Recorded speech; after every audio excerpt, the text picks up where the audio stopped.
Good morning. কেমন আছো সবাই? এখন আমি সকাল সকাল মেয়েকে দিয়ে এই সবে বাড়িতে ঢুকলাম। এখনও চেঞ্জ করিনি, দেখতে পাচ্ছ। তারপর অনেক কাজ আছে, মা চলে গেছে। এখন ঘরগুলো প্রচণ্ড ফাঁকা, প্রচণ্ড ফাঁকা, এবং আমিও প্রচণ্ড একা। চলো, তারপরে দেখো পুরো ব্রেকফাস্ট নিয়ে বসে পড়েছি আমি। যতক্ষণ আর কি ব্রেকফাস্টটা নিয়ে বসি ততক্ষণ এই বাইরের দিকটা স্নান টান হয়ে গেল। এখন মেয়ের গাড়ি আসবে, মেয়েকে নিতে যাব। সব কিছু কমপ্লিট। রান্না আজকে আমি সেরকম কিছু করিনি, মেয়ের জন্য একটু কিছু করেছি, আর আমার জন্য কালকে যেগুলো আছে সেগুলোতেই হয়ে যাবে। আর চলো তাহলে এখন মেয়েকে নিয়ে আসি, তারপর তোমাদেরকে দেখাচ্ছি। এতদিন এই সব কিছু মা করতো, এখন আমি করছি।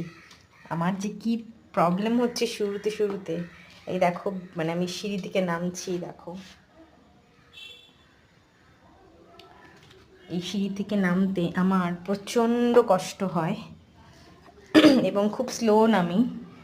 যাই হোক, জীবন তো এগিয়ে যেতে হবে, সবারই সংসার আছে। মা তো আর সারা জীবন আমার কাছে থাকতে পারবে না, তো সেই জন্য মা তো বাড়ি চলে গেছে। আজকে সকাল থেকে মায়ের কথা খুব মনে পড়ছে। এনিওয়েজ, দেখো মেয়ে এলে মেয়েকে দেখাচ্ছি তোমাদেরকে।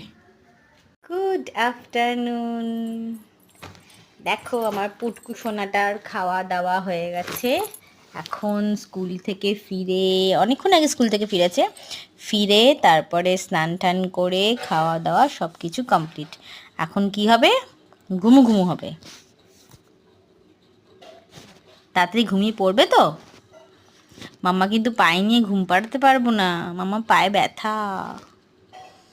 তুমি নিজে নিজে ঘুমিয়ে পড়বে? তুমি বড় হয়ে গেছো, তাই দুষ্টুমি করবে না তো, তাড়াতাড়ি ঘুমিয়ে পড়বে তো। ঠিক আছে, সবাইকে বলো টাটা। টাটা। গুড নাইট নয়, বলো গুড আফটারনুন। Good afternoon. হুম।